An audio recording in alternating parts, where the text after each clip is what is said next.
Maybe nobody for gets him. a pineapple squeeze toy. That would be my policy. But, you have to raise your own That would dogs. be a best policy, but I have these 2 children that still kind of live at home, and they bring home pineapple squeeze toys. I mean, I Where's tried the to ban. no pineapple squeeze toy enforcement? This is a failure. Please of take your leadership shoes on my off part. and Yeah, I was gonna remove any say. pineapple squeeze toys before you come in the door. The inmates are running the asylum They are. in Laramie, They are. Wyoming. Hey everybody, welcome to the PC Perspective Podcast. It is episode 776. This is June 6th, I think. Yeah, June 6th, 2024. I'm Sebastian Peak. I'm Jeremy Hallstrom. I'm Josh Walrath. I'm Brett Van Sprumberg. And I'm Kent Burgess. You can help support PC Perspective and everything we do here by going to patreon.com/PCPer. And we want to thank R. Saunders. I think it's Saunders.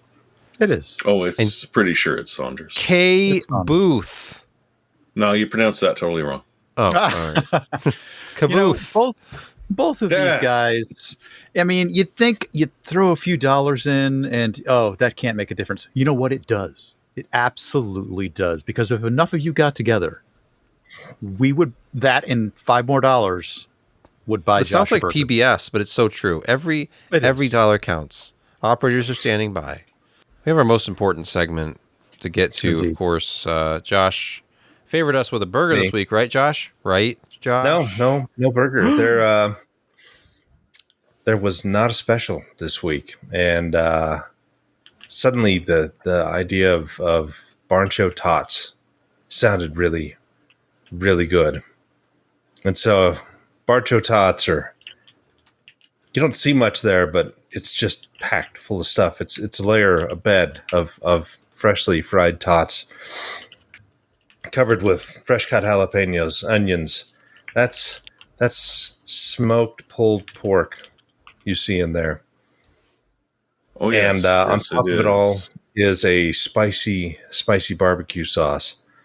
And jalapeno. it is glorious. Oh, and not to mention the bacon. You can see chunks of bacon in the top part. I see red onion. Yeah, there's bacon all over. Yeah, this was truly an inspiring dish that also tends to fill you up. It's not inexpensive. It's like $18 for that amount, but you get a tremendous amount of pulled pork and everything else. And yeah, that fills you up for more than a day. And it, didn't hurt the day after, which is good. Unlike Sebastian. Let's get to news. And AMD has made the announcement we were all hoping for. We were all expecting. We'd all read about on videocards.com days in advance. The Ryzen 9000 series is here. Well, it will be here in July. It's still AM5, of course. New chipsets. We can talk about that as my voice breaks. I'm excited. It's like I'm a young child again. The 9950X is the new flagship. Now, unlike the 7950X, this has, wait a minute, let's see, 16 cores, 5.7 gigahertz max boost, that's the same. 80 megabytes total cache, that's the same. 170 watt TDP. Okay, so on paper, it's the same. But due to improvements in the architecture, which is always exciting to talk about, they've beefed up the front end a little bit. They can have up to 16% IPC, that's instructions per clock, uplift. Geo-mean versus Zen 4. CN note GNR-03. Geo-mean? Geometric mean. Yes. Thank you, because that is a contraction I really don't like. Well, there were some results that were higher and some that were lower, but if you look at the Puget, Adobe Premiere Pro, Standard Live Playback, Benchmark, and Octane, they were 16% uplift. Let's look at the middle of the chart there. Don't they have an improved AVX unit in this one? I'm not sure. Let's look at Lots some slides. Hey, let's.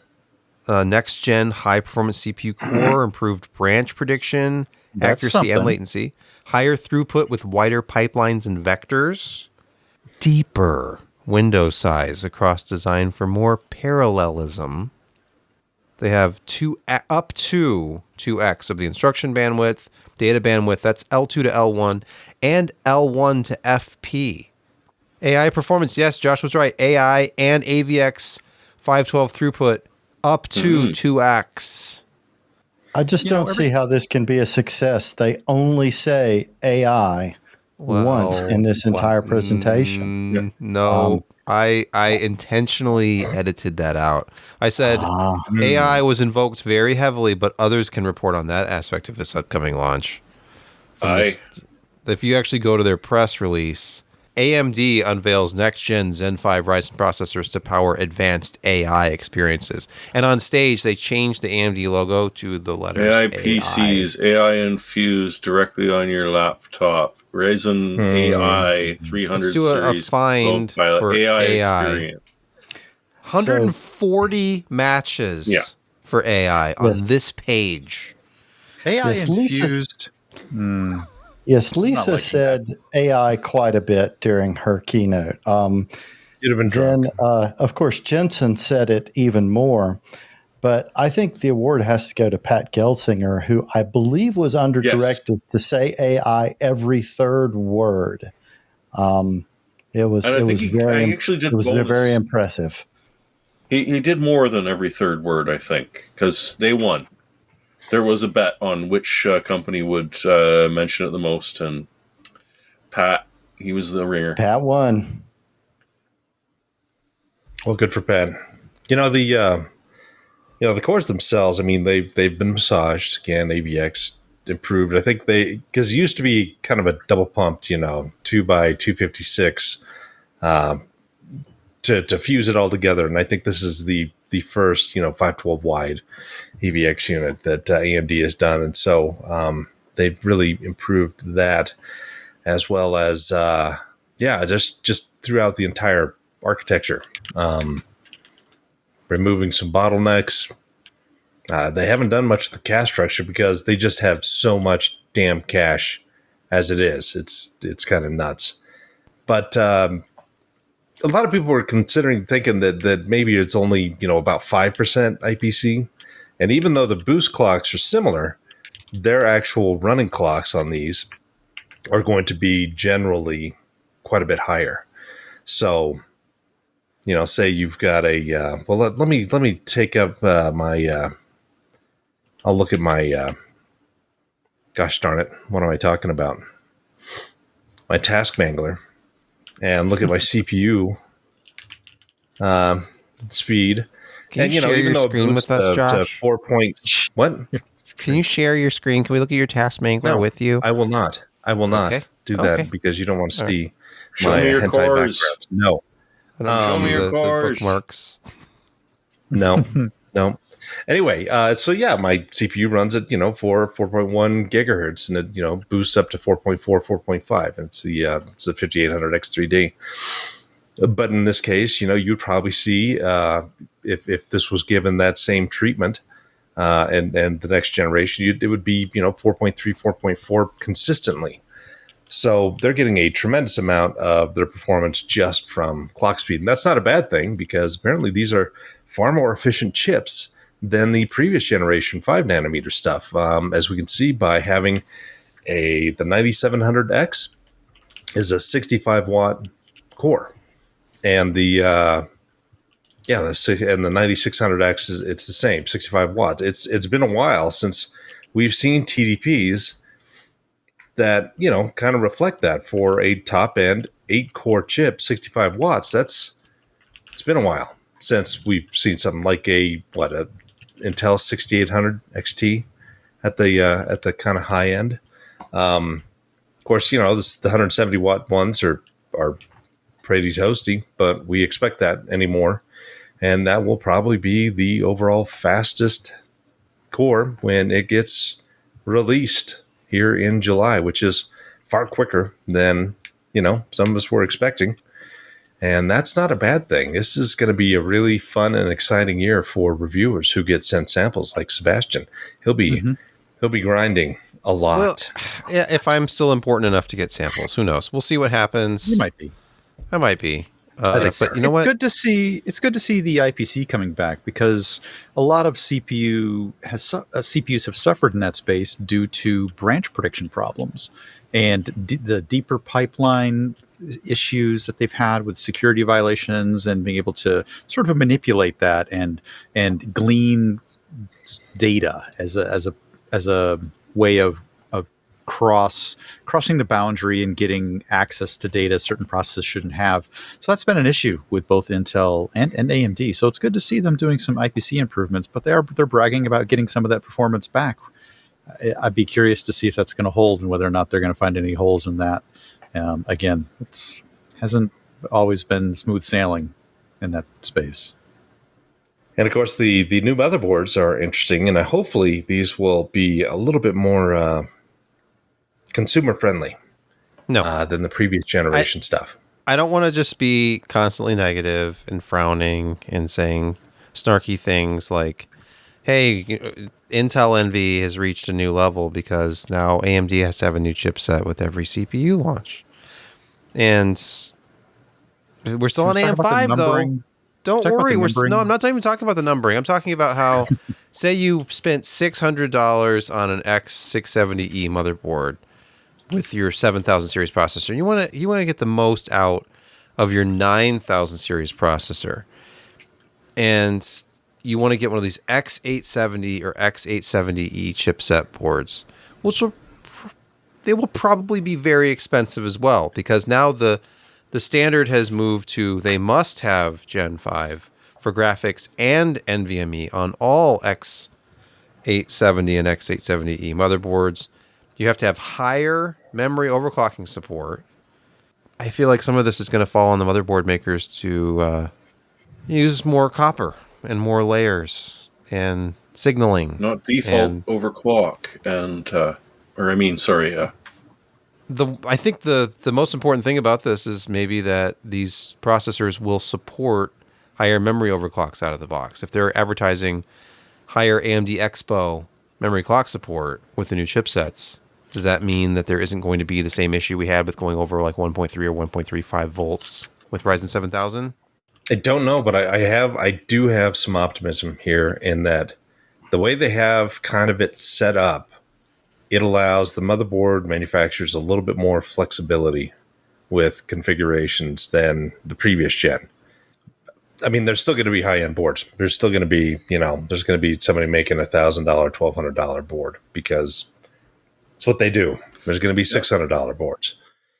They have to have learned things from the previous generation chips. I think that I don't know if there's a much difference between the actual silicon itself the chipsets are made from, but maybe they've gone around some of the design issues that kind of held the previous generation back. And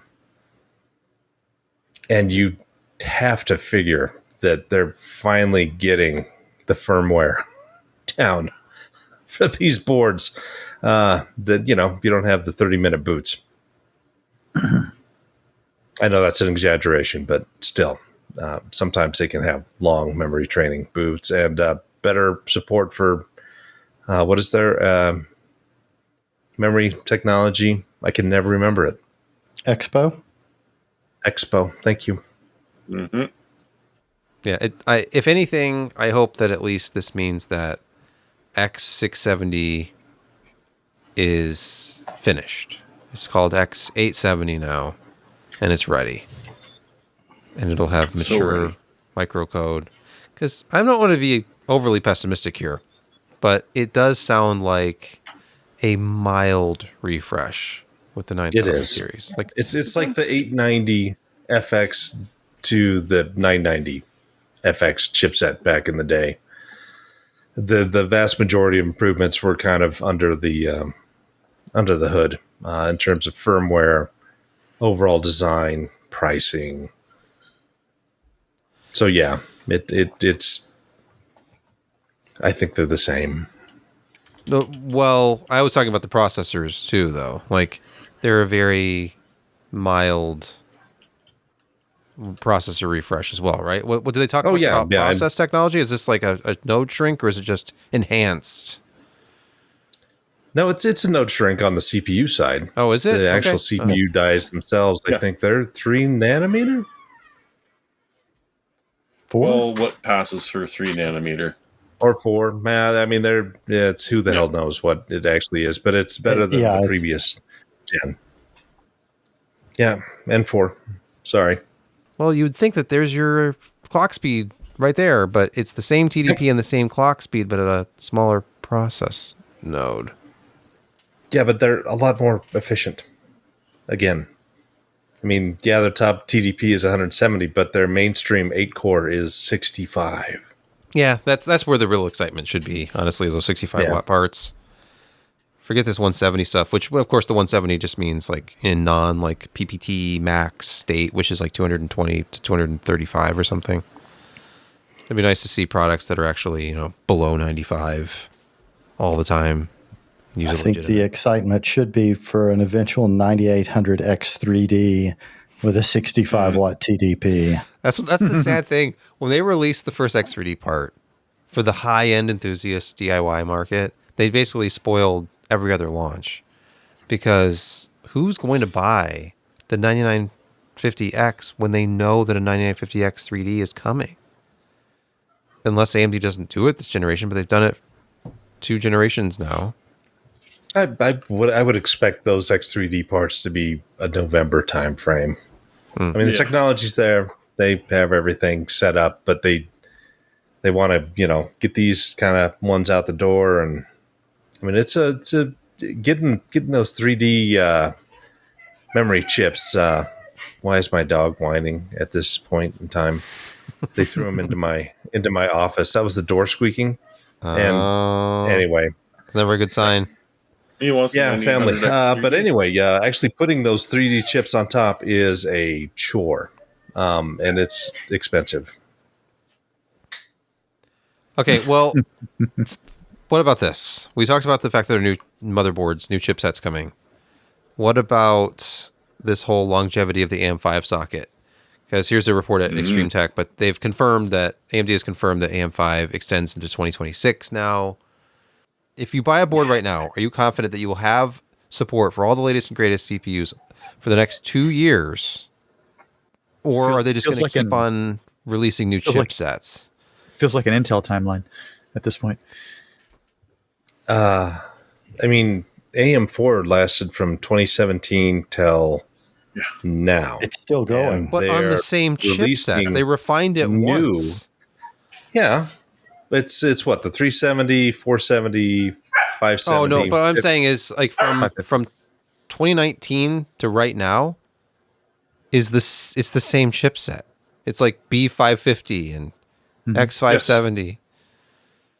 It's been Josh's K9 exit also is upset about this. It's been 5 years of the same chipset on AM4. We've had one chipset on AM5 for, I guess it's been 2 years now. And it's over. Yeah. X670E, it's gone. And now it's going to be X870. The transition from 370 to 470 was also very quick. And the quality of motherboards going from 370, X370 to X470 was massive improvement.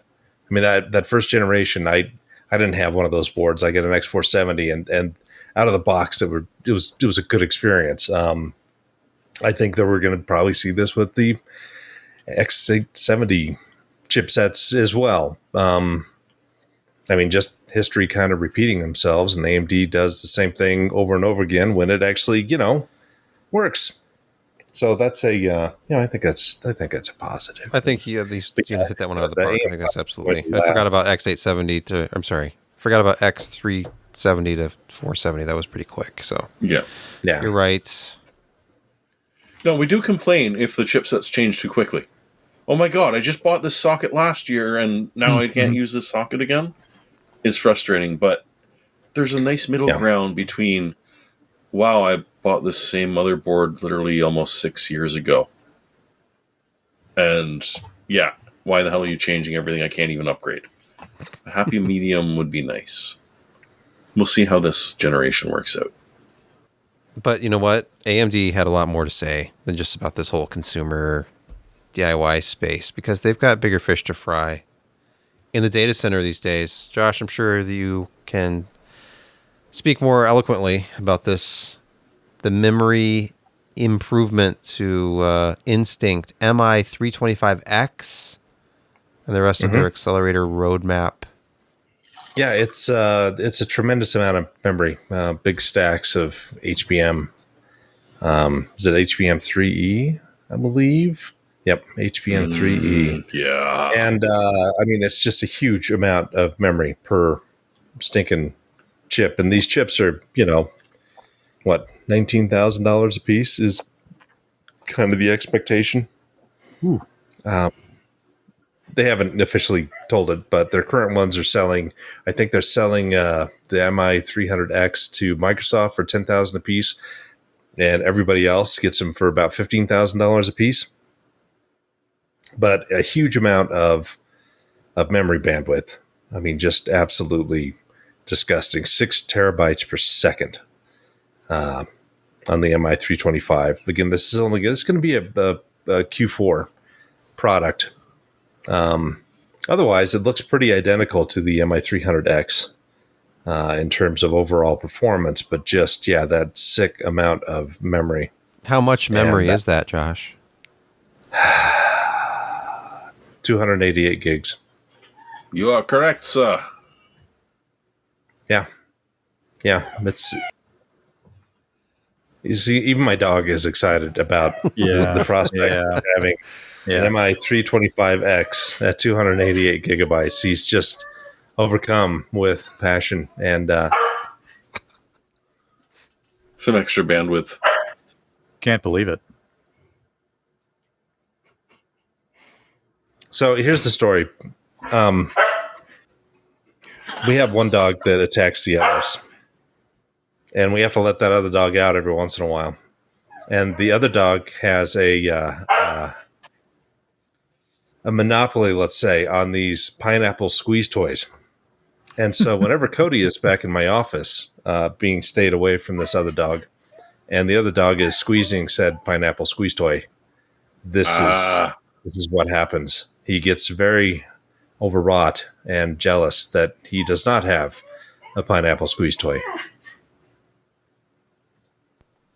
Maybe nobody gets a pineapple squeeze toy. That would be my policy, but you have to raise your own dogs. That would be a best policy, but I have these 2 children that still kind of live at home, and they bring home pineapple squeeze toys. I mean, I tried to ban. No pineapple squeeze toy enforcement. This is a failure. Please take your shoes off and remove any pineapple squeeze toys before you come in the door. The inmates are running the asylum. They are in Laramie, Wyoming. That's not the only place. Let's move on to the next news story, and this is about Intel. Take a abandoning hyper-threading? Well, we knew that, but yes, Intel has advanced packaging. It's fully loaded, this SoC. They've let loose the floodgates, writes Jeremy Hellstrom at PCPer.com. LPDDR5X, 5nm XE2. Oh, Battle Mage, yes. This is the first appearance of Battle Mage.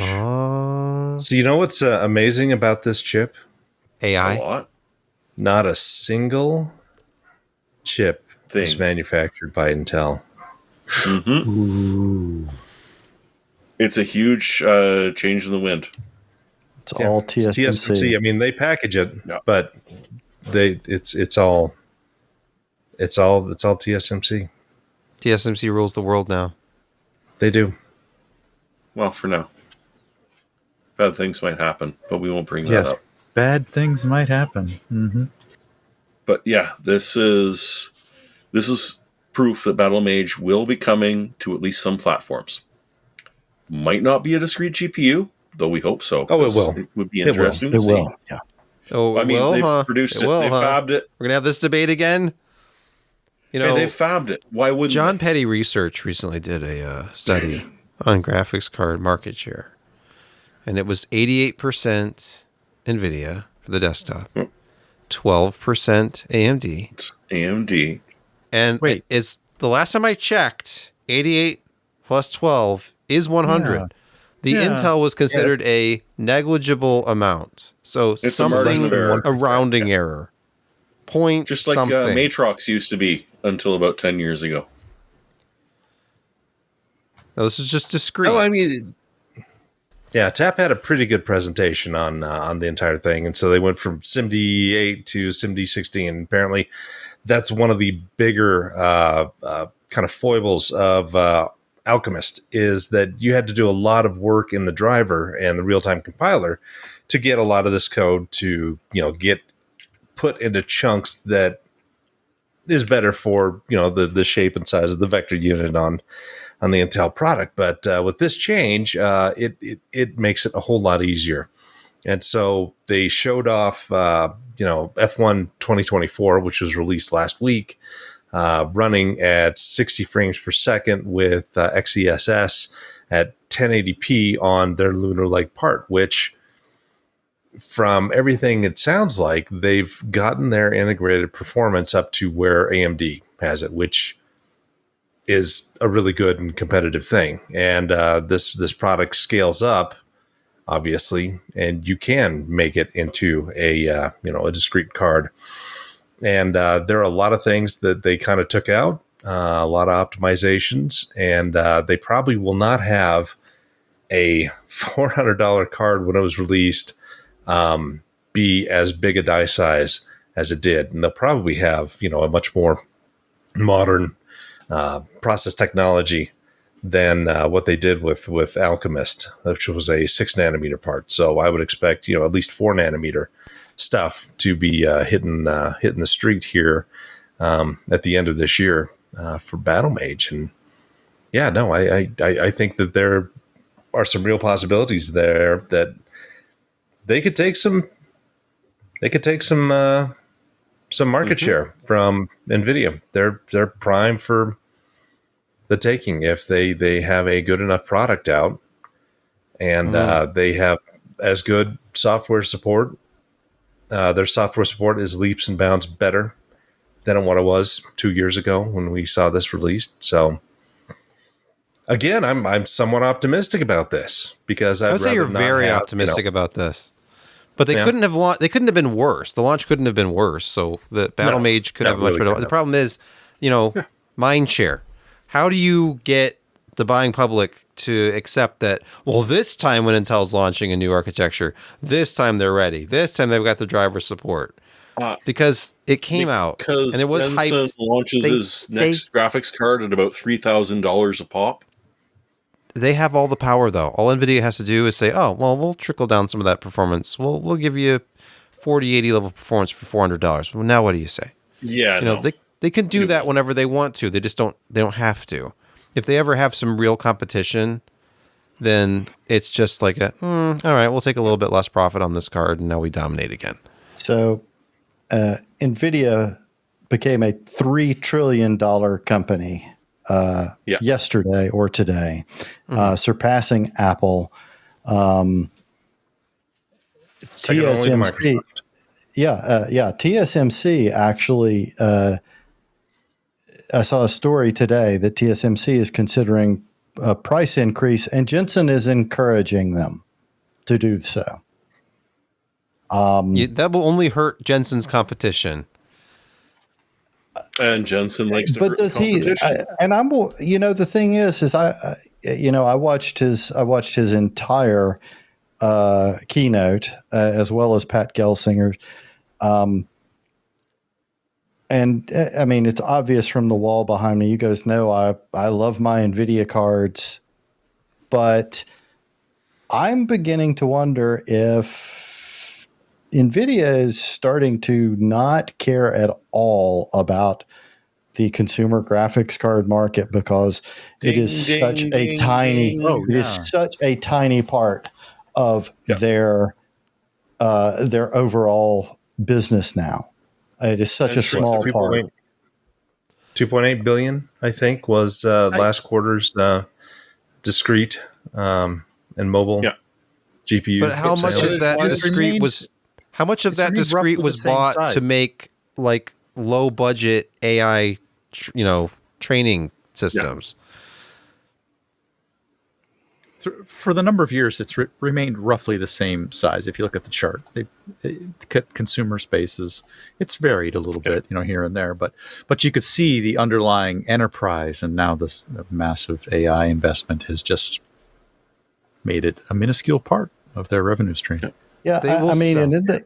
in previous years, if he were talking about for 2 hours, if he were talking about data center and machine learning type stuff, he would have, if he had brought out a consumer GPU, it would have been a tease for something that was coming up. We can all admit that. He brought a GPU out, and it was a 4080 Super.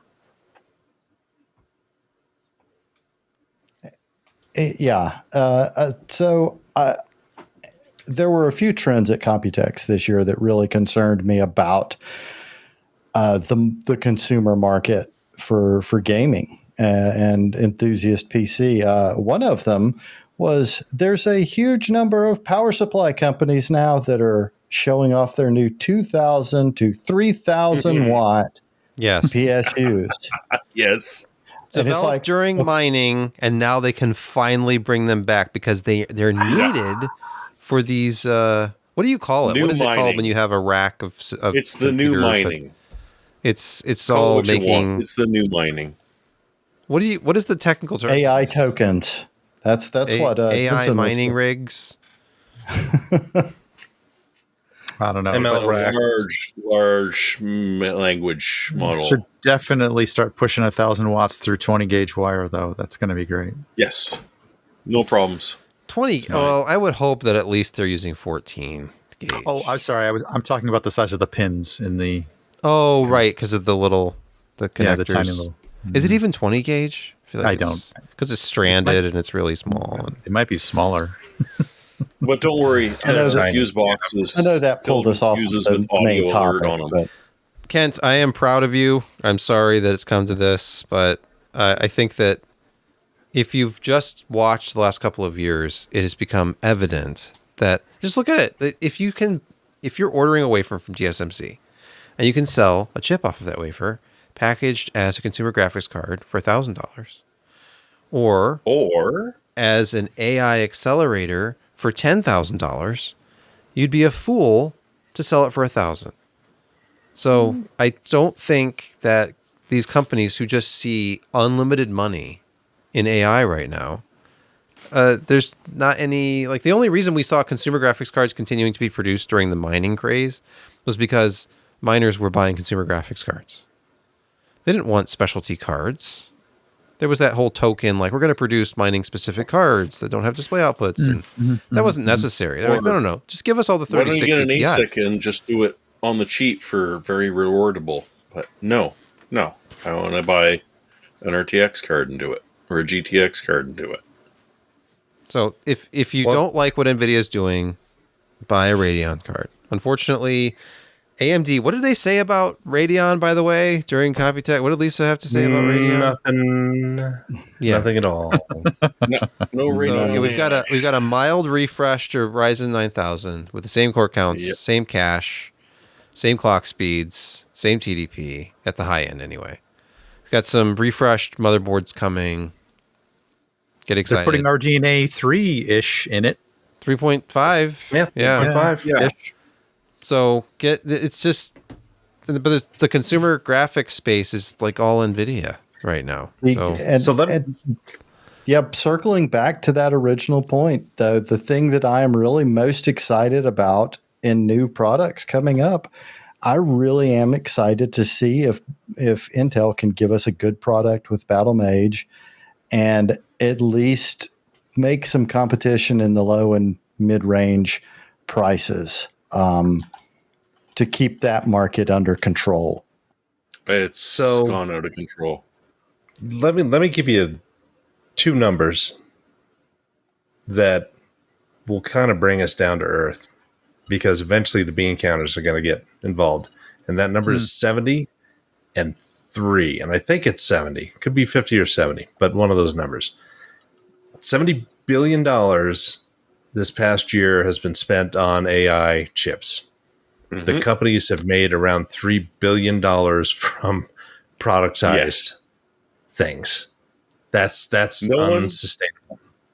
Unsustainable. No one except the hardware salesmen have made money off of AI. Is happy. Yeah. AI hardware making money printer goes burr. The actual companies that are leveraging AI to make profit, as Josh says, they're losing money left, right, and center.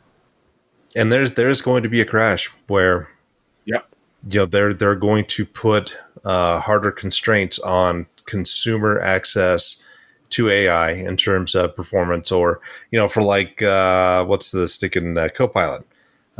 You've got your preview and you can do 30 examples of AI stuff, and then you have to purchase a premium. It's eventually this too will burst. Not like mining, because again, no, it'll be worse. That was a solution for a problem we're still looking for. But at least with AI and ML, I mean, there are actual things that you can do with it, but it's not profitable for these guys yet, and they're going to hit a hard wall of we just can't spend this kind of money on ever increasing hardware costs, ever increasing power consumption, ever increasing air conditioning use, or square footage in a data center. I mean, we've got like 3 major data centers under construction in Cheyenne, Wyoming. You just can't keep up with all that. Josh, we conquered these problems during mining by ignoring them. We just pretended that there wasn't a problem with energy usage and heat production when everybody was getting all that free money from just running programs and generating tokens. So now that it's many incidences of electricity being stolen, just to it could happen, the economics. I don't understand. Ultimately, though, I do think that there will be. I think everybody's waiting until the next year or so to run the numbers, and like Josh said, the bean counters are going to get involved. But what if they see, look at all the money we saved on labor because we could fire entire divisions of people and just have AI replace them? It's not working out well. Well, right, because it's not accurate information. You can't actually trust it, and it turns out that people do a great job. But I think that was the promise of AI. Why would you spend so much money up front it's so you can eliminate those pesky human beings? Well, and to be on the upfront of the technological revolution to predict what people are going to buy before they even want to buy it, and a bunch of other ridiculous shit. But yeah, it's with the mining and the cryptocurrency, the blockchain is the one I was struggling for. When the individual gets hurt, the individual suffers.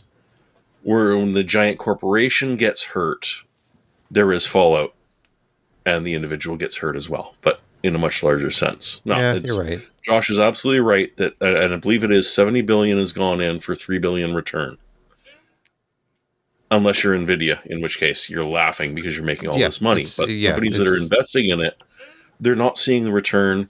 It's going to go bad, unfortunately.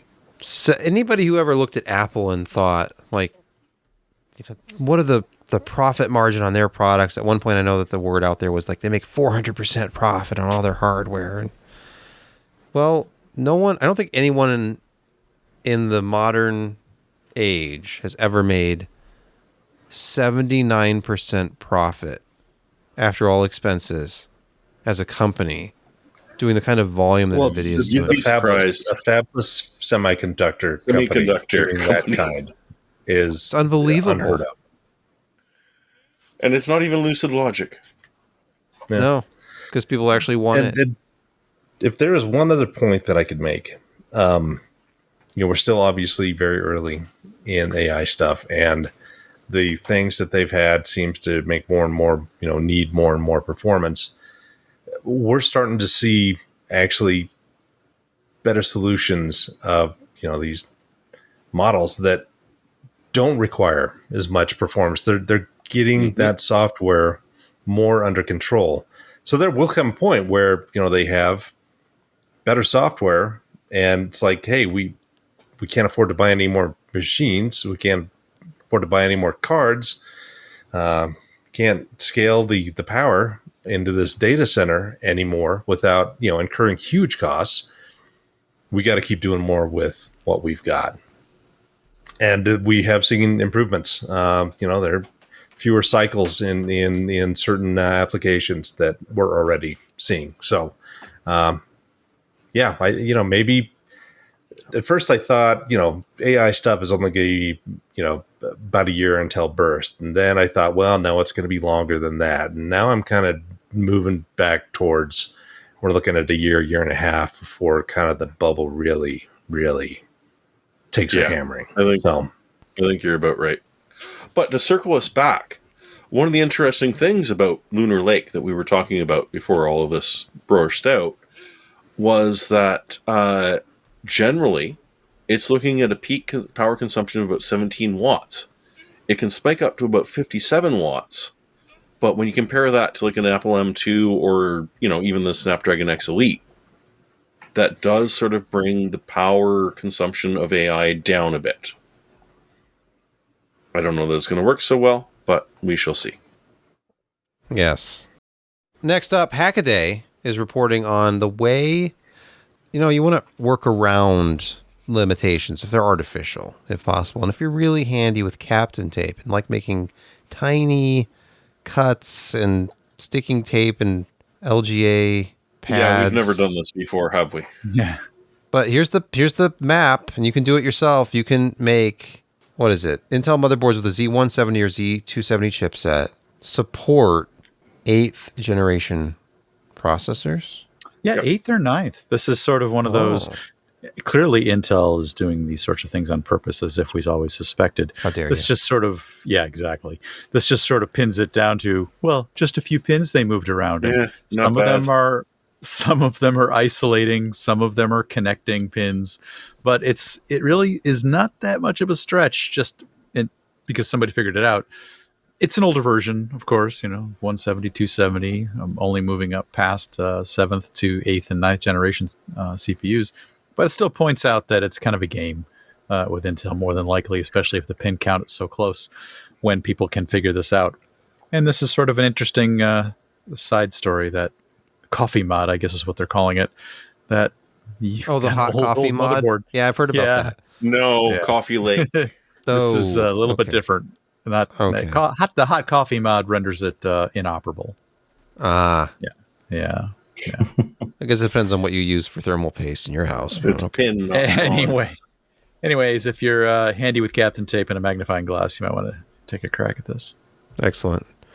All right, that was a quick story. Next, GDDR7. And we knew this was coming. GDDR6X, it's kind of a stopgap.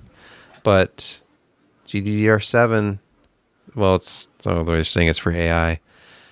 Micron announced that they're sampling GDDR7 to select customers for AI and gaming. Is this the answer to the HBM shortage? Well, this is the question. It's literally hitting like 32 gigabytes or gigabits of bandwidth.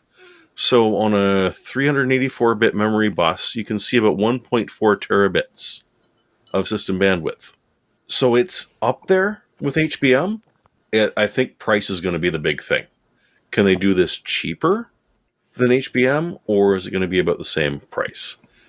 It's pulling 1.2 volts. It's going to be cheaper. I expect it will because it's built in-house. The biggest problem with HBM is not only just getting the amount fabricated for it, but you also have to have the interposer. And GDDR7, it's mounted on PCB. That's a huge difference in price just there. Yes. So really hopeful that this will do it. I like that it's fabbed using Micron's 1 beta DRAM technology. Just to, add more things you need to keep track of here. Because I'm not familiar with 1 beta DRAM technology. Josh? Yeah, I just popped up, and I'm like, what is this? And I haven't had time to look into it. But it's faster, better, cheaper, I'm assuming. Okay. It'll be interesting to see. And hey, who doesn't want better VRAM? Better VRAM that might end up with us gamers and not the AI people. Well, Jeremy, I looked it up, and according to Micron, an authority on Micron-related topics, Interesting the new source. 1 beta DRAM technology is an advancement beyond existing leadership in 1 alpha DRAM-based products. Now, they were I don't know if you realize this. Define it. That's Micron. very, very pointed. Micron was the first supplier to begin shipments of DRAM manufactured on a 1 alpha process in 2021. Transparent as mud. I don't know what you don't get about this. Doesn't Micron now own fully the Utah fab that they had the joint venture with Intel? I do not know. I don't know. I seem to recall that. So. Yeah, and Intel sold off that, and I think that was memory and NAND that they were doing there. And it wouldn't shock me if it was some comparable 10 nanometer, old 10 nanometer to 7 nanometer type conversions, because as you know, NAND and memory and SRAM, they don't scale very well below 7. So they will do other, materials, structures, and they call it whatever the hell they want. Obviously, 1 beta. Yeah. Okay. But yeah, you're looking at that same kind of area. Memory has always kind of lagged behind in terms of cutting edge process nodes. Again, just because of the nature of these cells that have to retain a charge, and leakage is bad. Remember that, kids. You know what else is bad? Windows 11. People know it. They're not upgrading to it. They're sticking to Windows 10. And Microsoft, they've got you. They're going to test new features and more for those people who are too stubborn to upgrade from Windows 10. That's probably AI-related nonsense. Reminding you that the end of life is coming up soon. I mean, you're going to get a nag screen. Great. Oh, I saw one on my Threadripper today. Oh. This is the reopening of their insider beta channel for Windows 10 for new features and improvements to Windows 10. Yeah. What kinds of improvements? Like the kind that make it almost impossible not to upgrade to Windows 11? Well, Sorry, go ahead, Copilot for one, isn't it obvious? Like, you mean Windows 10, the most popular operating system on the planet right now? Would Microsoft concede this point to consumers and put Copilot on Windows 10 at this point? Yes. You did ask. Yes, I threw it out. Just force it out there. Like, yes. Okay, you don't have to upgrade to Windows 11? We're going to make Windows 10, Windows 11 with an in-place update with Copilot and some other stuff. Yep. Yeah, careful. And remind you don't have a proper TPM module to be able to upgrade to Windows 11. They'll bypass that. They wanted to do that because it was. I don't want to say it's because Apple did it, but I mean, come on. The TPM. Apple was very, out there in their marketing and their presentations about how secure the Mac was, because it was all. What is the Apple chip called? The T1. Oh yeah, they have T2. Yeah. T2. Yeah. And then Microsoft says, "Oh yeah, well, Windows 11 requires a TPM chip to even run." But does it? It doesn't, of course. But then look at the adoption rate. Know that Windows 10 is a decade old at this point. More, it's like 14 years old. When did it come 14, out? 14. No. Windows 10 was released in 2015. Oh, really? Oh, it's not as old as I thought. All right, well, yeah. No, it's. Was it that late? Hold on. Windows 10. No, it was not 2010. Okay. Because we started, I started Josh my job. Josh is correct. As usual, Josh is right, and I'm wrong. Just want everybody to know that. It was also going to be before I edit this part out. Windows. We should never doubt Josh. July 29, 2015. So it's not quite a decade old. It's 9 years old. It was also 15 days late. It was supposed to release earlier, but we'll bring that up. No, they had to induce. But, look at how it's thrived. It's a very healthy 9. We're still beta testing it to this day. Microsoft is abandoning Windows 10 for those who aren't willing to pay October 2025. Well, you mean for like support and things like security updates. But if you don't care about security and you just care about things like imagining that you have any privacy left, you still won't upgrade to Windows 11. A Windows user, you've probably given up on that a long time ago, I think. Yeah. As a Windows 8.1 enthusiast, it was the last great Windows operating system. Your sense of modesty, your sense of privacy, your sense of taste. I hope you get buried in a pile of tiles. I was going to say his, Sebastian's live tile tattoo has aged nicely. So, Indeed. I get in, get out, and get on with my life, and that's just the way I roll now. I get out of the shower, I'm like, it's 73 degrees. I'm listening to Herbie Hancock. Like all of my live tiles, they haven't updated in years, but they're there. That's awesome. All over my body. People are not going to follow this. They're not going to know what are you talking about. I'm talking about the promise. Is this more of that old man humor we talked about last year? I don't know. I feel like this is not. That. This isn't anything. But we're laughing. They're not. Moving on. NeoWin reports Nano 11 promises lightweight Windows 11 24H2 similar to Atlas OS and Tiny 11. If you don't know what any of this stuff means, it's these special, utilities that let you create a smaller, less intrusive Windows 11 installer for your operating system needs. And basically, the premise is you've been forced into Windows 11. Now what? Well, now start undoing some of those completely arbitrary restrictions. Start working around things like TPM 2.0 requirements. Yes, exactly. I mean, that's sort of built into some of these. It's like, oh, you don't need TPM. Forget about it. Yeah. We didn't really mean it when we said Windows 11 required it. Nah, screw that. You don't need it. And of course, this also strips out certain other things that you may not want. And Windows side-by-side for one. Yeah. Half the install size. Yeah.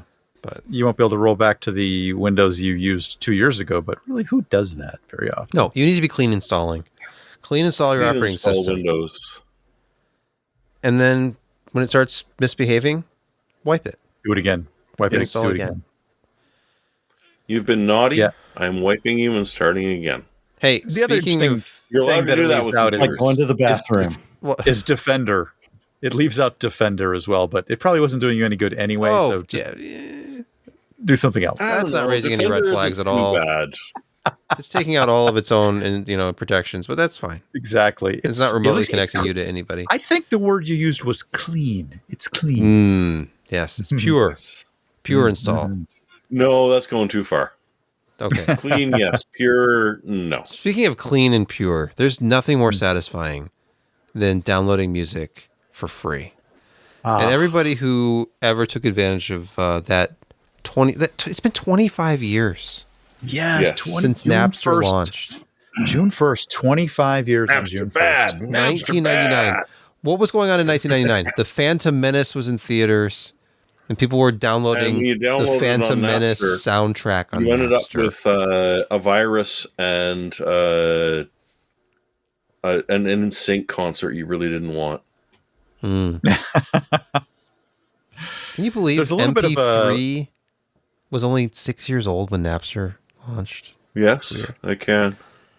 There's a blurb in here where they describe the meeting of the music heads from all the record companies who'd gotten together, and they rolled in a PC and sort of demoed this system that they, being a head of the company, they're not really in touch with the latest fads, right? So this has been going on no, not at all. So this has been going on for a couple of years at this point, and so they demonstrated, and the heads of industry kept throwing out more and more obscure tracks or references, right down to things that hadn't even been released yet from their own labels, and with a 100% return from the Napster network. And these guys lost their freaking minds. And that's when they started going after, the the MP3 industry and the Napsters and the Kazas of the world, and now here we are. Now we rent our music and own nothing and are happy. Are we happy? And it's kind of funny. I added that because I'm required to say that. It's kind of funny when you think about those, because the recording industry was so short-sighted in that.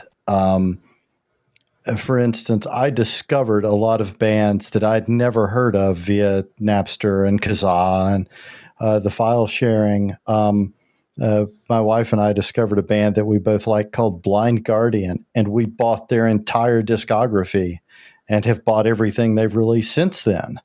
Iron Maiden. You're saying that switching to singles, those little tiny one single album that is with the reaction Napster. Yeah, I got that in Coke. Either? I got that in Coke 12 packs for a while, actually. Yeah, that didn't work for you either. No, it didn't. But and there's some artists who sort of understood. Iron Maiden actually, before one of their worldwide tours about a decade ago, they actually started looking to see where their music was pirated most. And it was in South America. And they started touring very heavily in South America and making boatloads of money touring in South America. And places, cities that they had never been to and playing before 100,000 people. Wait, are you saying this was free market research? Yeah. They didn't appreciate it. You can gather some interesting data from stuff when, it's a side effect. Why not? Take advantage. Yeah. And I discovered bands, same as Kent. Yeah. Same deal. Finito says, does the record label make money from erased all those MP3s and went and bought the legitimate CDs. Yes, the record label makes money from everything. I became one of those audio purists who said these MP3s are not good enough for me. So I started buying all the CDs on eBay. I don't have MP3 files from the old days, unless it's on like some backup CDR that I haven't lost I've yet. still got a few MP3s, but almost everything I have is FLAC. Mm-hmm. For a while, I was convinced that MP2 sounded better. Oh, you guys don't remember that? Layer 2? Yeah, Layer 2. Yeah. Actually, what is Layer 2 compared to MP3? Because MP3 is psychoacoustic masking. What is MP2? I knew it at the time. I don't remember. Okay. I have no idea why at the time. I just remembered it. That I thought, MP2, that sounds better to me. And that technique doesn't throw as much data away. I think I'll use that. It probably was better. The Layer 2 stuff is what they use for DVD video and audio, right? Oh, it's MPEG Layer 2, right? Yes, it is. It is. And that was very good quality. Finito says, CDs are great until you have to move. Look, I only have like 4 totes down here of CDs that are, just closed up and heavy. And did you digitize them all yet? Have you digitized them? No. I used to try to go through and like digitize and categorize them. I was making FLAC files and stuff, and I'm like, I will just play them. I have dedicated CD players, so it's like I'll just put it in the CD player in the living room and listen to it. How much longer do you think they're going to last? I don't know. None of them have had issues some yet. From the 80s, and they still work fine. Yeah. It at the time, and you know what? If you think a 50-year lifespan sounded like a long time. Or 30, 50 years. Yeah. But if you think about the amount of work that went into making 16-bit 48 kilohertz audio. Mm-hmm. Is that it? Or 42? It's 44.1. 44.1. The amount of engineering to make that sound as good as it did was actually kind of impressive. It was 2x sampling of the highest frequency, roughly. Yep. And there's a little bit of shaping and stuff, and there was some different characteristics from different DACs. Oh, and the engineers behind the recordings were, essentially became artists. That there were certain guys that you wanted on your mastering team. So, and if you find a well mastered CD, the dynamic range on CDs it's incredible. Anybody who tells you that, oh, the vinyl's amazing. Well, vinyl sounds very good when it's well mastered and well pressed too, but vinyl has a dynamic range of what, like 60 decibels, maybe a little bit 60, more. 62. Mm-hmm. And then CDs are literally double this. Nearly. What is it? 100 and it's not quite 120. No. It was 118 or something like that. Yeah, Okay. it's 118 But or it's 119. It's significantly higher. So if you have all this dynamic range that you could be using, but most CDs, at least released in the last several years, have been, they call it brick walling. They do dynamic range compression until the lowest sounds and the highest sounds are within 3 to 6 dB of each other. Terrible. So it sounds very flat. And you listen to an old vinyl pressing you find somewhere at a thrift store, it's got all sorts of radio friendly. dynamics to it. And you listen to the Radio CD friendly, version, though. like, sounds really lifeless and flat. It's not because of the format. It's because of the mastering. Yeah. There's better Well, channel I also- separation and better dynamic range from CDs. It's just they're not I mastered. also as blame well. the current bands that say, well, why don't we start it out at 98% and then go to 100 from there? Like, they don't even do dynamic range in the recording. It's like, no, we're max blast at the beginning. We're not going to do a slow build and a fade. And no, it's just everything. The loudness wars. Yeah. Yes. I still have Which like we're all losing. I still have one of my last LimeWire clients on a computer somewhere, but hats off to that time and era. Yes. And hats off to this era of the PCPer podcast. And moving on to the next, which is called Insecurity Corner. Indeed. Let's breeze through these stories like there's no tomorrow. Total We Recall. told you so.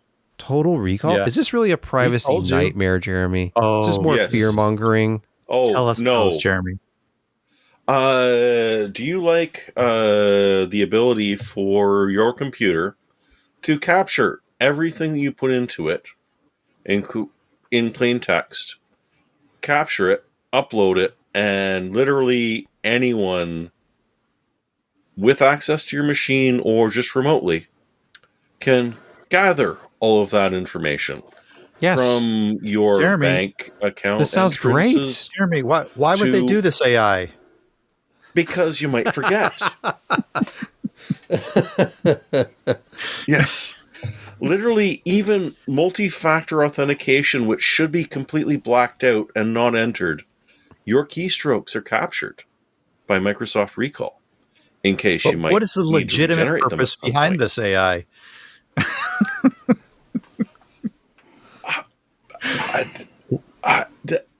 Sorry for All right. our audio listeners. I am making a shocked face and not being able to come up with a response. Now, Hey, the system that he's referring to is built into new enhanced Copilot Plus enabled PCs. like this Acer Swift 14 AI. why? Yes, it is. That's the name. It's in the enabled name. by default. Well, it's You can't turn it enabling off. transformative AI experiences.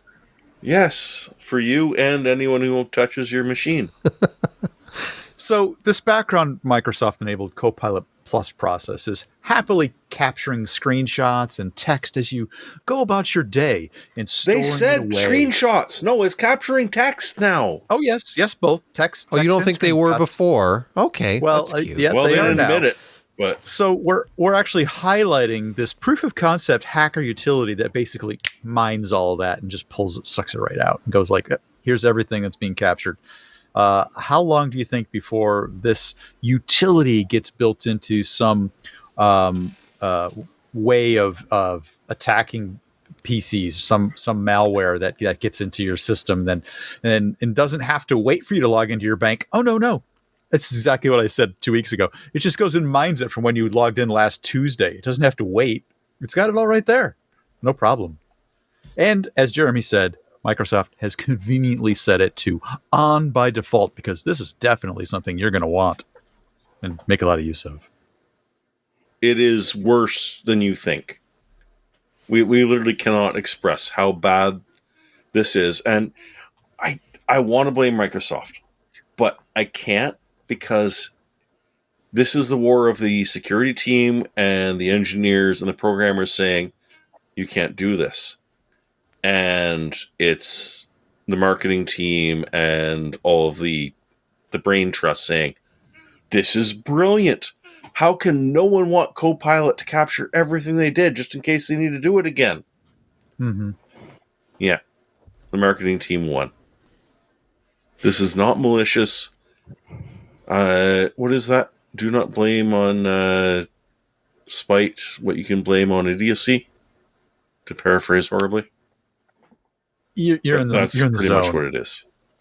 So apparently you can Do not disable blame it. on malice what you can blame on ignorance. Yeah. Well, speaking of ignorance, you have to go in and manually disable it if you buy one of these exciting new Copilot Plus PCs, which means the average consumer or somebody assigned one of these from their workplace, this exciting new Copilot Plus PC experience. They're going to have to watch a tutorial on YouTube, I guess, to have somebody tell them how to go into settings and turn it off. Yeah. Will they even have the ability to turn it off based that's on just whatever their limitations their workplace. from their... Yeah. Exactly. Their workplace image might not allow them or give them permissions to even turn this off. And this is unfortunately typical. This is my shocked face. Finally, in security corner, a mysterious DDoS attack against the Internet Archive? No. 600,000 dead Action Tech routers? What is this all about? Sounds like It's a mystery. combo story from Jeremy. Yeah. What do these two have to do with one another?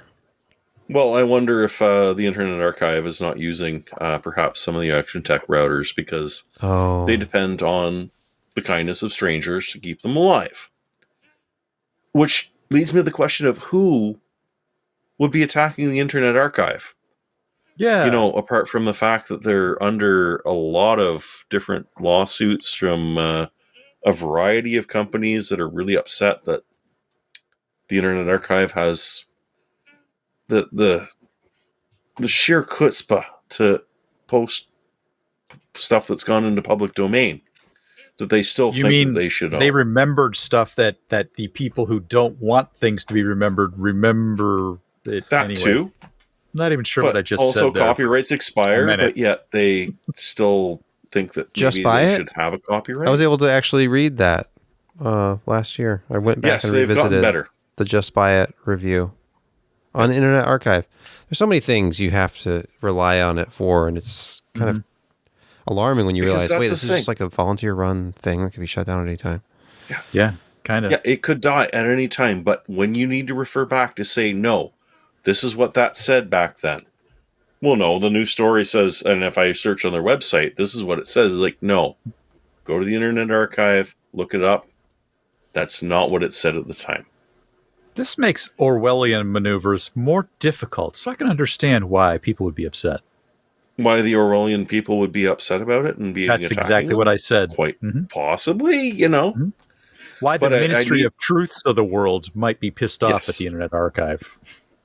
But as much as I was, you know, just deeply upset about the attack on the Internet Archive, I had to mention as a dual story that Action Tech routers, not so big over in North America, but very big overseas. There was an attack between October 25th to 27th, which essentially uploaded bad firmware and bricked T3200 and T3260 routers. Dead. Just boom, that's it. You've completely lost it. And so I did want to mention that.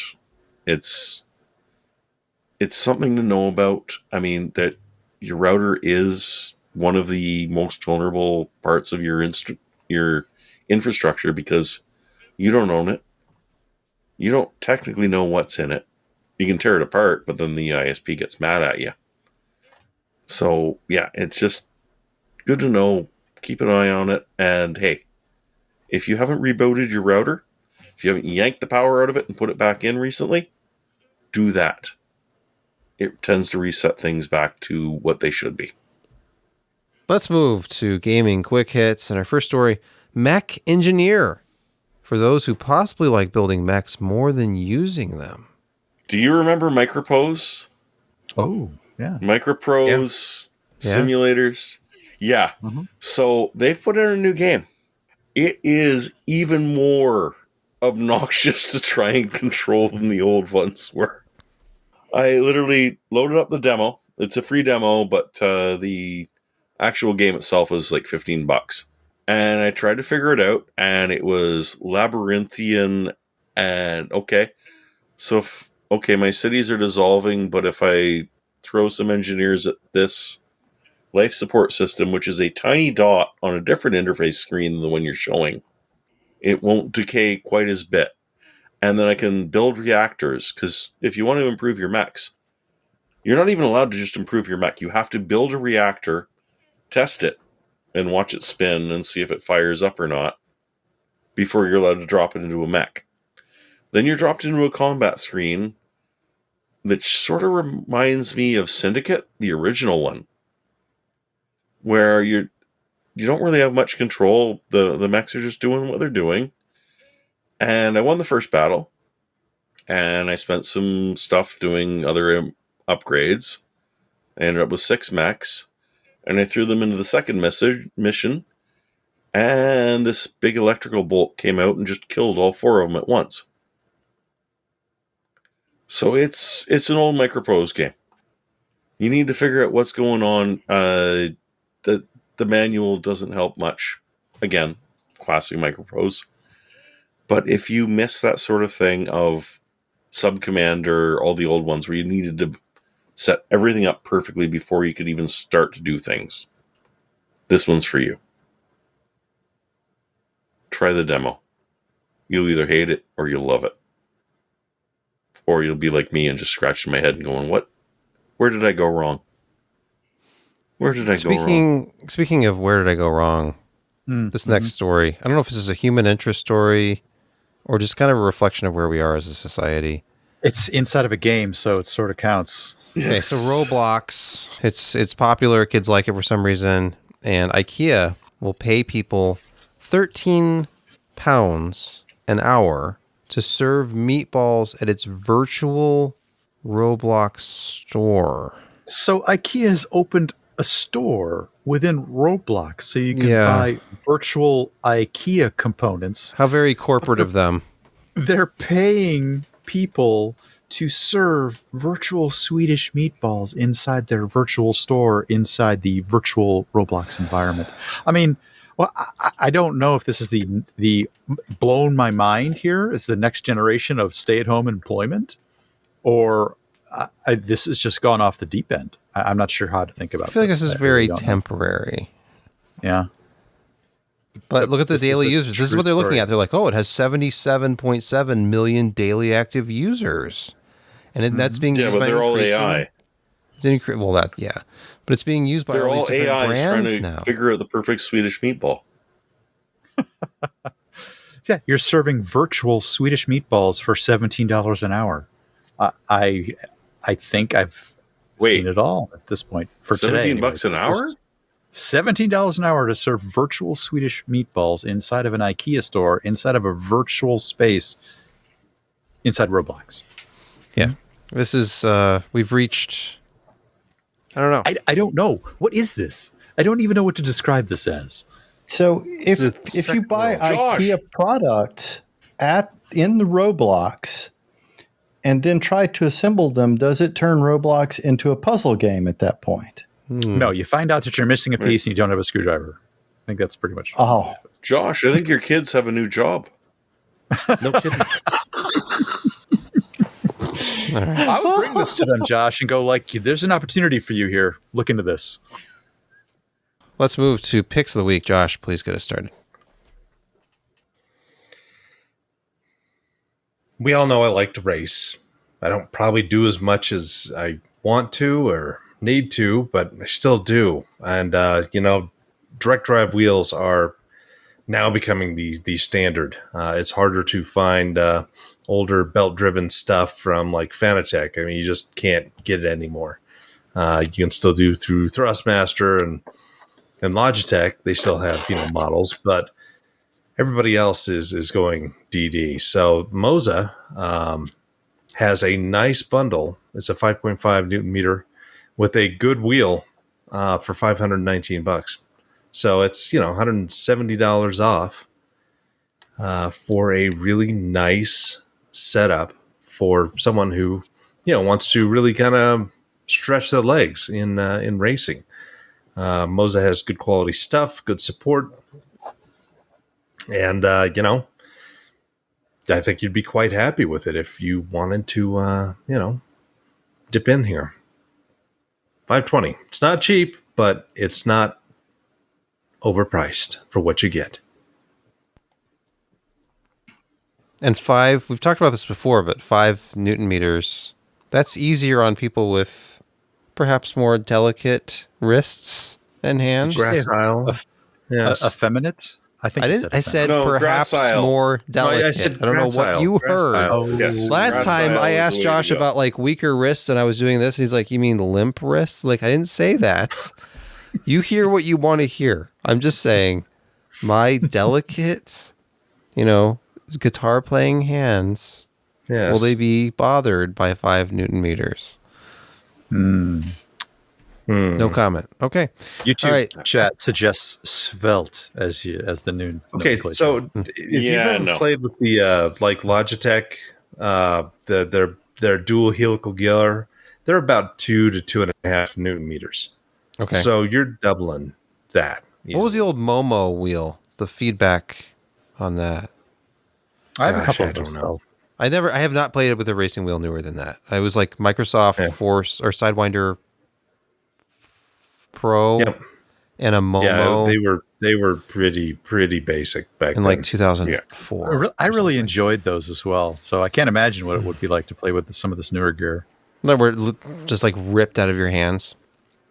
It's those I've got a motors 10 are still Newton meter strong. one, and it's really strong. And there's 25 Newton meter. They would Josh reset. is really strong, so it's like a I'm 1 not to strong. 1. Strong smelling. It's like I'm really strong, so I don't really mind the 10 Newton meter. Jeremy, do you have a pick this week? Yes. And if you're worried about Newton meter strength, don't worry. Donner Music does not require much. This is a switch that Chinchilla Nightmares upstairs actually bought. It's an all-Canadian company. It is a combo multi-effect pedal that is very reasonably priced and damn good. Also USB-C powered. It's got 50 banks with 3 presets each. It actually does have a built-in drum machine if you don't have any friends. But it will do what about $2,000-$3,000 worth of pedals will do.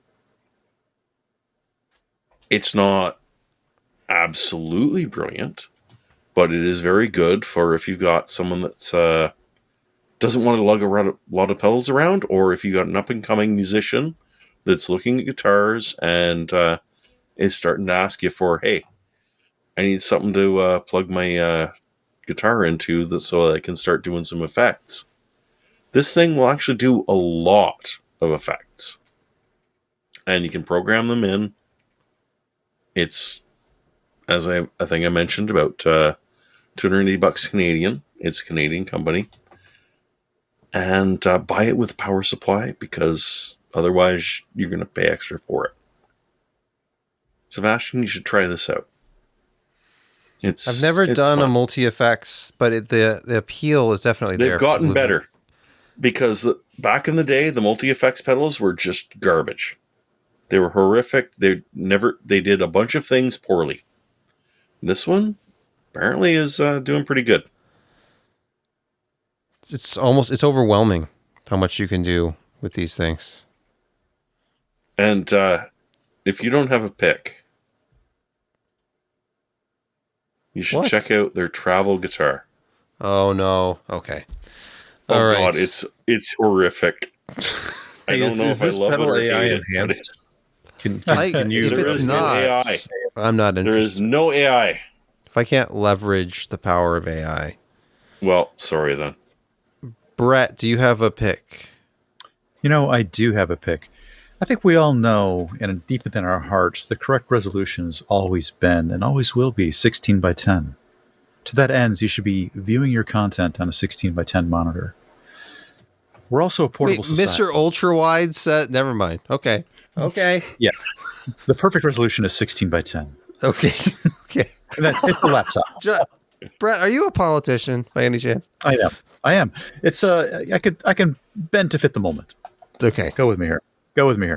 So right. you want to take it with you. You want to take this perfect display with you. He's always said it. Yeah. I've always said it. Mm-hmm. If you've got it on your display, you've got it on your monitor, but yet you need another one. What are you going to do? It's time to take a look at portable displays again, because they've come a long way. Fast refresh, 120, 144 hertz, 2560 by 1600, IPS, FreeSync, smart case. This was a couple hours ago, this was $20 less, and a day or so ago it was $20 less than that. But you can still get a $25 coupon. It's not bad for a 16-inch portable display that you can plug your Xbox into, plug your iPhone into, or your iPad into as a second display, plug your laptop into. Has a lot of different uses for not a lot of money. They've come a long way. You know, I'm not logged Prime, in. Yeah. Yeah, sorry, if you're on Prime, it's $169. There you go. Nice.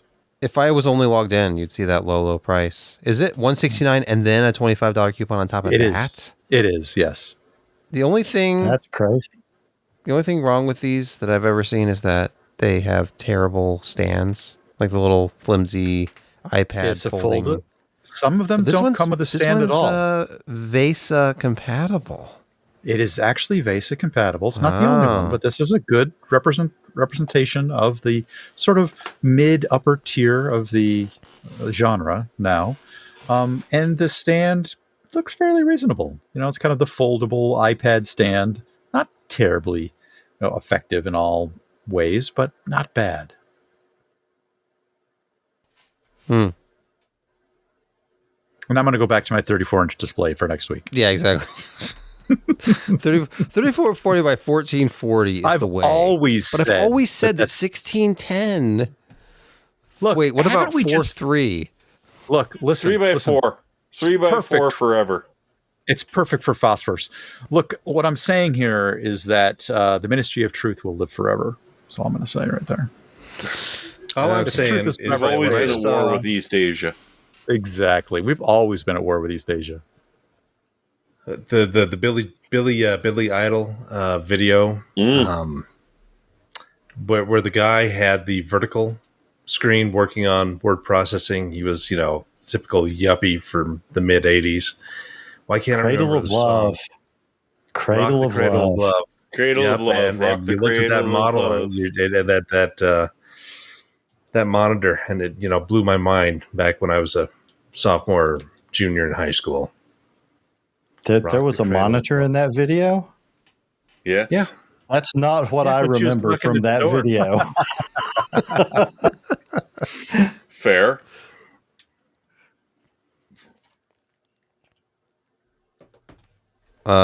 Kent, your pick this week. My pick this week does leverage the power of AI because it is, in fact, AI. This was a 2001 Steven Spielberg film. And, it only made $253 million at the box office at the time. But as soon as people remember that this movie exists and that it is, in fact, called AI, I feel like this Blu-ray and digital copies are just going to start selling. Jensen's going to get involved. It's going to be a whole thing. This will be the highest grossing film of all time in the end. I want to buy stock in this film. How do I do that? It's too late. I can't. How do I leverage the power of AI to make myself incredibly wealthy? You need the Blue Angel. I noticed you just replaced the word blockchain in that sentence with AI. I couldn't help but notice. What's the difference? That's going to do it for the PC Perspective podcast for this week. And we want to thank you for listening, watching, sharing your time with us. It's a very special time in our lives we're living through right now. We're living through the age of AI. And it's just remarkable. I get up every morning and I check NVIDIA's stock price just to see how incredibly successful Jensen is becoming. And they're richer than ever before. $3 trillion valuation, Kent said as of yesterday. And it's just remarkable that, this small company founded in 1993 has really redefined what it is to be a successful business. Rags to riches story, really. Yeah, it really is. Who would have thought They started CEO off with would just a be- little bit of venture capital money, and now they have all the money. And the CEO is out there signing chests like a rock star. Yeah, that was a little weird, wasn't it? Don't be But I mean, jealous. hey, good on him. Yeah, don't be jealous. It's fine. Sure. Yeah. So that's it.